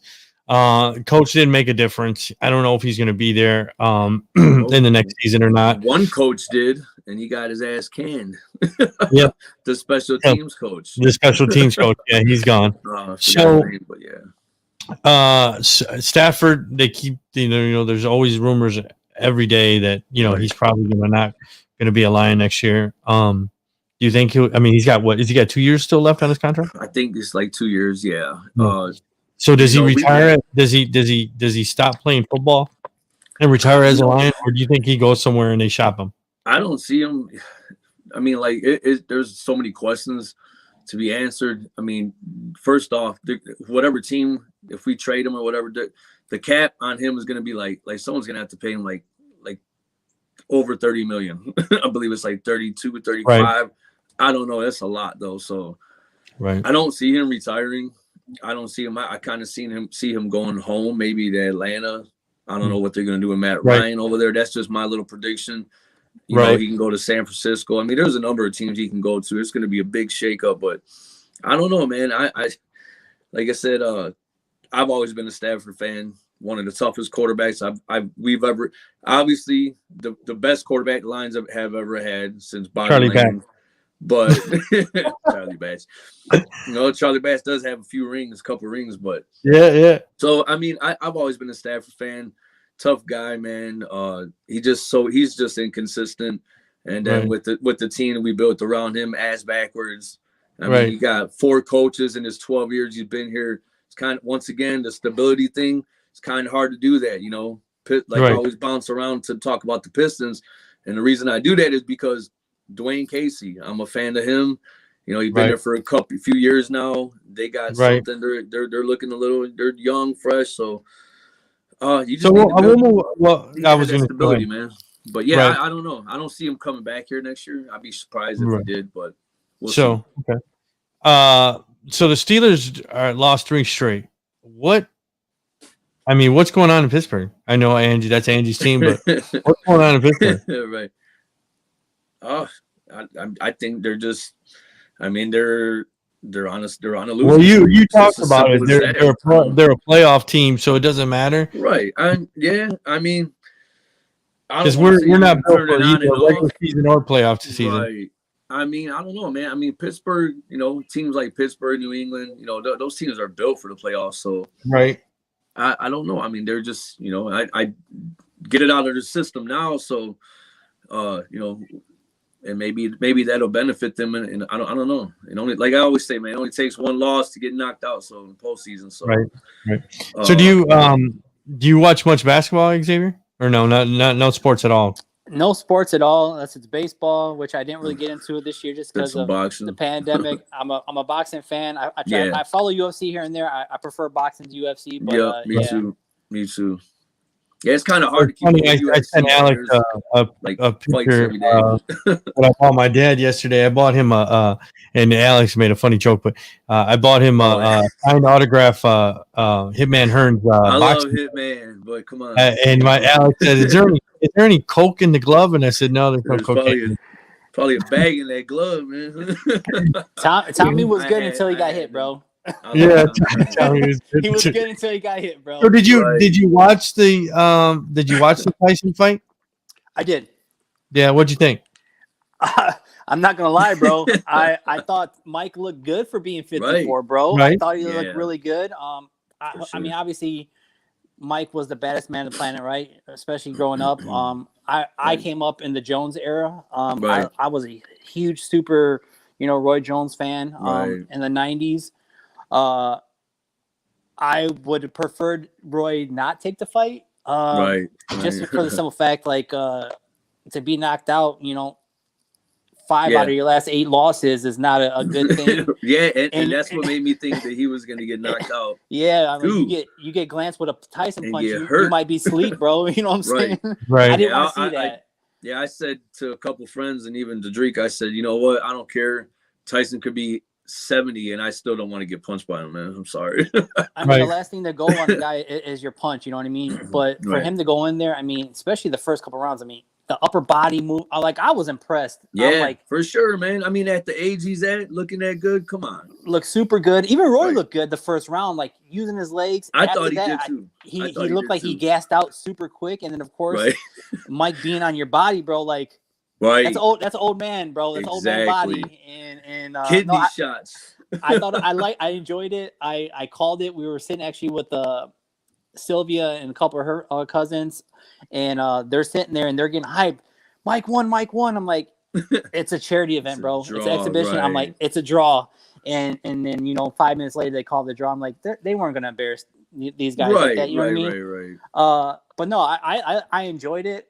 I thought Mike looked great. I was scared for Roy though. I truly was. I was like, this guy gets hit with something, it's a wrap, bro. He's going to sleep. Right.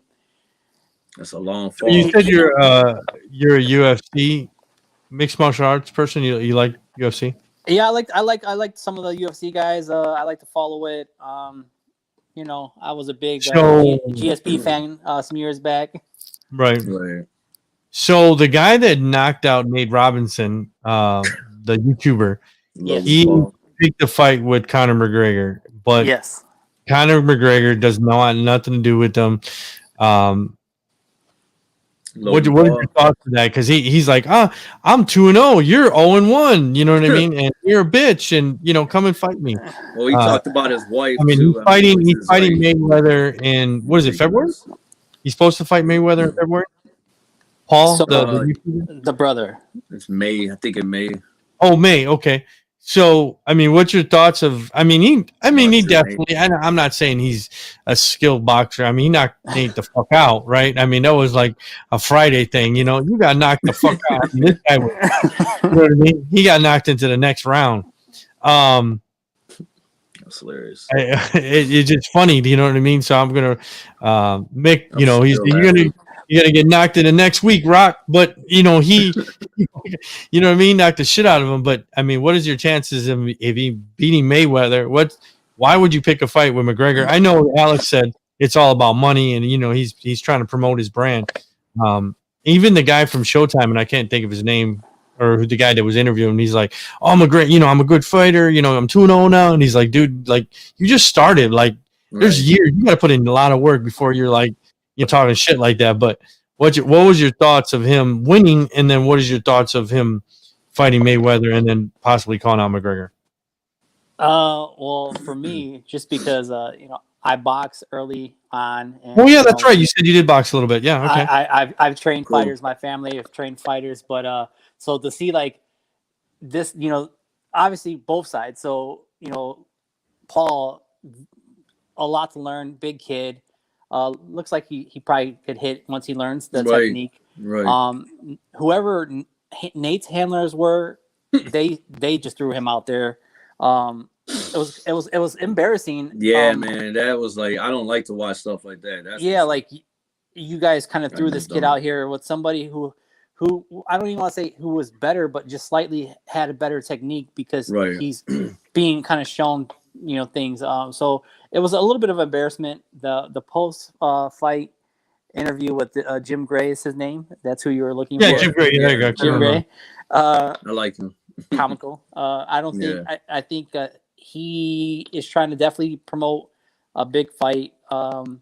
He's not very marketable, I don't think, when he speaks. So it's interesting. I've never seen any of his YouTube shits. I want to know what he's watching. You know what I mean? Right. I actually liked the way he presented himself after the fight. I thought he was real. I thought he was like genuine as hell about having being involved in boxing. Yeah. And I thought I believed him. He if I'm wrong or not. And at the same time, I think he's a flash in the pan right now. So he's just trying to capitalize. He's riding the wave. Absolutely. You know what I mean? Sure. I mean, and do I think him calling out Conor is gonna? Oh, that's crazy, man. Do I think that fight happens?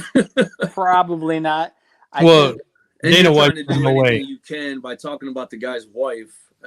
He's really trying to get make a buck, and you'll never hear from that guy again in your life. Yeah, you know what I mean. But it's like you like if you're gonna attack somebody, like you gotta. There's ways about it. I think one thing that I laughed about, he's like $50 million is your biggest payday. I'm like, bro, we all know my man's made 100 to fight the best boxer the last 20 years. You can debate that or not. But come on, bro, you don't have that type of backing. But if the fight ever did happen, it'd probably be a shit show. I think Conor wins. What experience? Experience will always win. Depending on the youth. I agree. But I want to see how serious this and it'll be a little bit of a shit show because people probably wouldn't take it seriously. But they were saying Amanda Nunes wanted to fight him or wanted to fight him. That's a bad girl right there, bro. She could punch. So you never know. I think right now, especially with the way things are going, and social media is just kind of the way of life. Right. Yeah. People are looking for what's going to sell, Anything, bro. right? They're gonna, like The what's going to next, make us yeah. money right now, and that's where we're at, I think. That's cool. So we're gonna move on to basketball. I watched the Pistons. They played tonight. I watched the Pistons' first game. I don't know if you were listening to it on the radio while we're Yeah. kind of fucking around on Wednesday. They look good. They it kind of gave me a bad taste because they lost in the last 10 minutes. It felt like watching the Lions, but they were up and then they ended up losing. But they actually are good.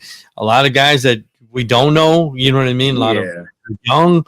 I It's gonna take see a that couple weeks. that just need to maybe just to be tweaked. And Casey will be able to figure that out. I mean, he won with the young Toronto team. Yeah. I know he's a superstar, but yeah, I mean, we might get one superstar, and that might change the whole dynamics of the Pistons. So, looking forward to a good young team. Right. Yeah, I mean, there's no set roster right now. I don't in think a there's long gonna be no set time. roster for a minute. So yeah, definitely like to see what's going on. We're gonna watch them, and we'll probably call a couple games just if you guys want to tune in. Eventually, I Right. think we're gonna bring them on so we can watch some games and call some games and see what people think.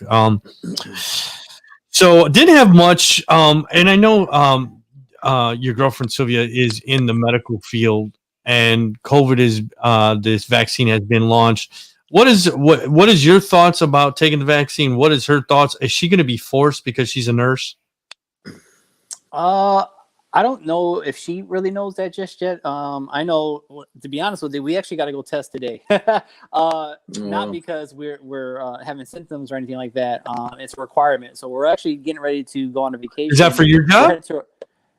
Yeah, well, it's a trip I won from work. Okay. We're going okay. So, yeah, so we have to test. We're literally we have an appointment today at 1:30 to go test for COVID to make sure that we're negative since we're flying over to across the fucking ocean.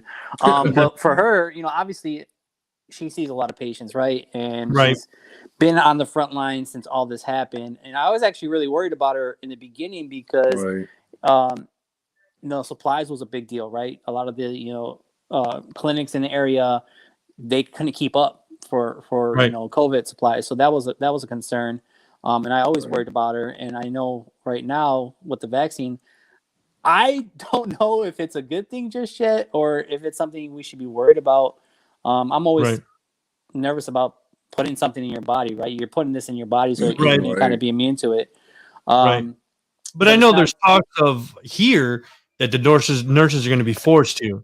So I'm pretty sure you guys had that discussion that if you're forced to, you know what I mean? Like some nurses like, I'm fucking going to quit then. You know what I mean? Like, so what is those discussions that you're having? Of course, you're not in the medical field. Right. But, if a nurse is married or dating a significant other, does a significant other need to have the vaccine? You know what I mean? So I know those are conversations that you guys probably had. I mean, we actually haven't had that conversation just yet, but it definitely would. It's something I would definitely want to know because we're in contact with each other every day, right? So if she's, got the vaccine and I don't, like, how does that affect things? Could she potentially be threatened? Like, well, this is kind of like a mandatory thing. Everybody in your home has to take this vaccine. I don't know the details behind that just yet, and maybe she doesn't all the way either because again, she's always in these webinars and they're talking about new things weekly with her. So I'm sure it's a conversation once she knows more we'll have to have. You know what I mean? Right. I was just wondering because I mean this has been a huge subject. Am I going to take it? Am I not going to take it? What's in it? You know what I mean? And I know nurses that have taken it, and then they're talking about where they are forced to take it if they're going to work in the ER or if they're working with COVID patients. Of course, if they're not working with if a guy's a surgeon, brain surgeon, he's not going to probably need to take it. But you know what I mean? Like if you're going to be working with COVID patients or you're going to be in the ER or something like that, then you're going to be required. So that's why I was just wondering. Just crazy. How do you feel about it? Well, I got to be honest with you. I think I want to take it. You know what I mean? So when I did get COVID at the party, I got the antibodies or whatever. So I found out I got the antibodies. So I'm good to February. So I talked to my, I was because I'm talking about the kid. I was going to say pediatrician. I talked to my regular primary caregiver, and he said, it should be available to the public by March, April. That's what he's saying. That's what they're saying now. So I think by that time I will be able, you know what I mean? Like I'll be okay by March, April, as long as though, I think we'll know in the next 90 days whether if this is working or not. So I think that'd be a perfect time. I know the ex-wife tells me that she wants the kids to have it maybe by the summertime. So when they go back to school, because next year my daughter's going to be a senior. So I want her to enjoy that stuff. You know what I mean? Because she's doing she's doing distant learning now, and I don't want her to do distant learning. My buddy has his senior now at the same high school, and she's they're closing high school, opening and closing it, and it's a shitty. You know what I mean? She's a senior. Like that. That's got to be. You want to be experiencing your senior year or whatever. So my daughter, she's going to be a senior next year. So I'm hoping that everything kind of goes back to normal. I don't know if we'll ever go back to normal. I think even if you got the shot, I think you should still wear the mask. But that's those are my thoughts. So a lot of people are fighting it. I'm in you guys are in more of a liberal state. We're in more of a conservative state, even though we voted, Biden, they voted for Biden here. But there's a lot of cowboys here. You know what I mean? They feel if you have to wear a mask, you're taking their guns. You know what I mean? Because here it's totally different. A lot of very conservative, a lot of old money, a lot of cowboys. A lot of guys that just don't want to wear the mask. There's some cities that are mandating, some cities that are not. And like I said, some of these cowboys feel like if you got to wear a mask, you're violating my rights. I don't want that. We have the state is if you feel this is weird. If you feel that you're threatened, you can kill somebody. You know what I mean? Right. So, and it's totally legal here. If somebody approaches you and they're going to harm you deadly force, you can pull your gun out and shoot them, and cops will come and be like, okay, everything's good. So, so it's funny here, right? It's funny here. So, like I said, a lot of Wild West got, it's craziness here. A lot of redneck cowboys. So, a lot of those guys probably don't want to take the test, but I think, I have children. I think definitely want to protect them. We all have children, so I'm trying to do the best thing for them. So, those are my thoughts. But I know a lot of people are fighting it. So I was just wondering because she is frontline. She is a nurse. So our hats off to her because every day she's got to do. So yeah, for sure, man. Obviously, gotta respect her in more ways than one. So right. Hey, I know you. We were going back to football, so I know you put this because somehow all the topics got erased from our thing today, and Facebook has been kind of glitchy lately, so that's why I asked you that question. So you put Super Bowl predictions. Do you do the Chiefs repeat or no? I think they do. I think they do. Right. Yeah, I mean, like I said, I had. And like after week 1, I was already making predictions, but just off a hunch. And like I said, I had in the AFC, I kind of had I seen Patrick Mahomes versus I didn't put Big Ben in there at first, but Patrick Mahomes versus gosh, I can't remember who I had over there. There was another Cam Newton versus New England. Then I said Drew Brees versus Russell Wilson. So those are like my 4 teams. But yeah, I still think I don't know, Patrick Mahomes, man. I mean, guy's definitely the LeBron James of the NFL. So right. So who comes out of the NFC? Because I mean, it looks like the Saints, even though Brees has been hurt.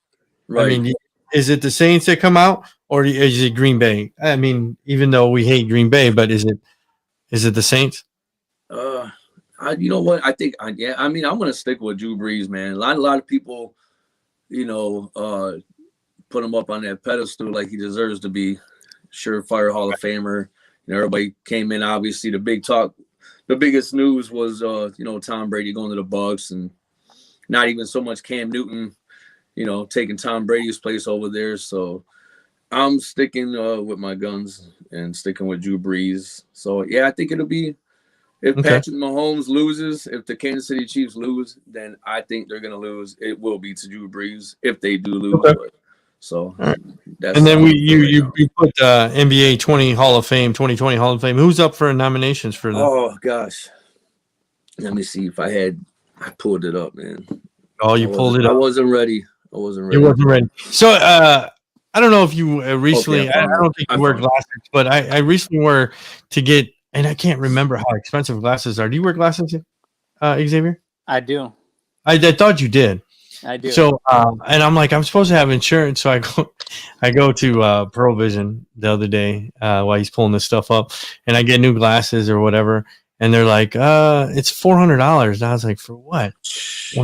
I was like, what did insurance cover? They're like, oh, the retail was $1,600, and I was like, fuck. I was like, do I get? And they're like, and I was like, what do I get with that? Do I get like some fucking Vaseline with? I mean, glasses? I'm like, what's going on? I was like, I think you're trying to fuck me here. And they're like, well, the retail cost is $1,600. And I'm like, oh my God. For glasses? There's a I mean, website. how much is, I mean, I don't usually get glasses. I get them every couple of years. That's why I was like, man, I can't believe how much it was. Yeah. I mean, you get send do you you the get glasses all the time. Do you wear contacts? I don't wear contacts, bro. So if I'm not wearing glasses, I'm out there. Just it is what it is. But no, I'm like you. I get my eyes checked every year just because it's required. With It's been like 17. They told me, but go ahead.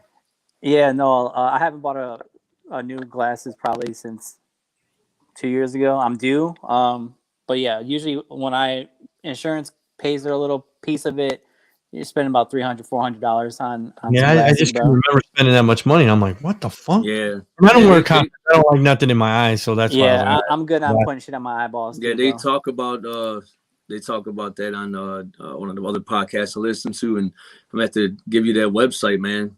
It's like $40, and they're real deal, like prescription glasses, their name brand, right?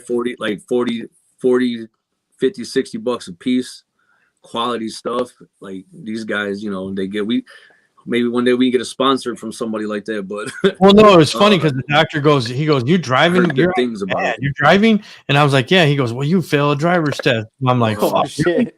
I'm like, oh shit. So I was like, I guess I get, because he was like, he's like, well, you need, because he was showing me like, the difference with driving and then reading, and he goes, oh, you need bifocals, and I'm like, there's no way I'm getting fucking bifocals, dude. I'm 7 years old. I'm not getting bifocals. Right. He's like, no, they don't have the lines anymore in the glasses, and I'm like, oh, I guess. So I guess when I look up, so I can drive, and when I look down and reading, I'm able to read. And I'm like, he's like, yeah, you're blind chitlin. You know what I mean? So I was like, damn, for real. I was like, damn, I can't see shit. He goes, yeah. I said, you're getting older, whatever. So, but I was just like, because you always think bifocals. You think of like your grandfather got them fucking, those lines that are on the bottom. So that's why I was like, I don't want no fucking bifocals, dude. I was like, that's embarrassing. So he was like, no. He goes, don't worry, you don't have to have those lines anymore. So that's why I was like, okay, but.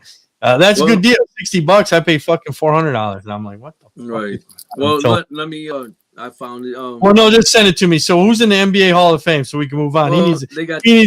He needs to go. Yeah, I got a test. He's got to get going bro. soon. So yeah. Okay. But no, it's real quick. 2021. Paul Pierce, Doug Collins, Michael Cooper, former Laker, Lauren Jackson, Vel Ackerman. Not too familiar with them, Yolanda Griffiths. So, and then there was a couple Pistons on there from the 04 team. Returning nominees were Chris Bosh, Chauncey Billups, Richard Hamilton, and Ben Wallace.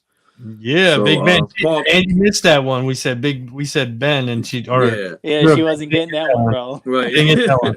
Yeah, Paul Pierce leading the pack. I think Big Ben should get in here. I rooted against that guy. Oh man, we could not beat Boston. We couldn't beat the Nets. So, but yeah, I just wanted to talk about that real quick and just mention that. But yeah, once again, man, I appreciate you. Well, we'll let you go. I want to tell you this last thing because I thought you had it up there. It says the one toy you wanted for Christmas and got or never got. What was the toy as a child, Xavier, that you got and you never got as a child? Or something, just something you always wanted, you got it or you didn't get it, like off the top of your head, if you have any. It's weird, and it's probably going to be something simple, but because of my mom didn't have the most money growing up. She raised 3 kids by herself. Right. She got what she could, but I never got a brand new bike. I always got a hand me down, or my grandfather would That's build me. bikes from like scraps. Right. And I always wanted like a new bike. Never Yeah. got one. I Never never got got one. one either. I never got So one what either. gift That's did you funny. get then that you always wanted that you got? Oh, well, for us, because we kind of knew, or at least I did, I kind of knew my mom didn't have, a lot of money. We never asked for a lot. So it was honestly always Right. a surprise on things we did get. Like, you're a kid, you get G.I. Joes. Right. I was, in the 80s, I was all about He-Man, That's Oh, me, that's man. Alex saying, He-Man. He-Man yeah. and Thundercats, So bro. Thundercats, right? So if I had something of that, Alex said I was if you always had happy. if you had Castle Grayskull, you had money. Yeah, I never got that either.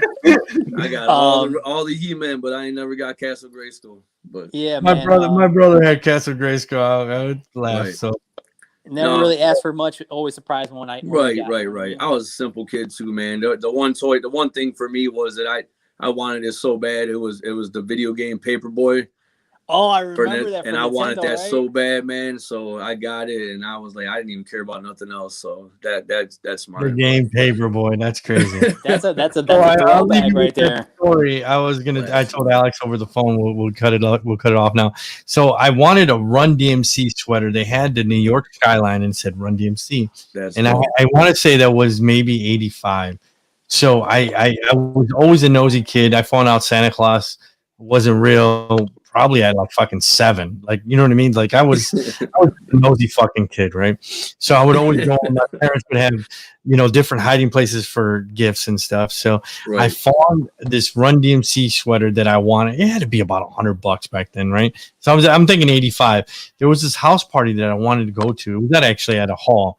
It was I want to say it was on Martin. There's a hall on Martin right across the street from the I don't know if it's still there, but it was right across the street from the library. I don't know what it was. Okay. Hall there. And somebody was throwing a party. I don't know who was DJing, maybe Hurricane or whatever, but I wanted to go so bad. I'm like, man, I need this new gear. So I left the sweater. Can you see it? It's hard, but yep, that's the sweater. It was all white. Right, so I left the tags on. I went to the party, had a great time. Came back, took the sweater off, put it back in the bag. And when my parents gave it to me on Christmas, I was like, "Oh my god!" I thought that was so funny because I fucking. I thought that was hilarious. That's awesome, bro. That's awesome. Hey, so once again, man, thanks again. I got 2 people. I'll email you or text you their information. And thanks, guys, for calling in. It's been a great show. So sorry without the green screen. It just got delivered. It was supposed to get delivered the other day. So You're good, bro. So appreciate it, man. Much love. I'll play this video and then we'll bounce. Yep.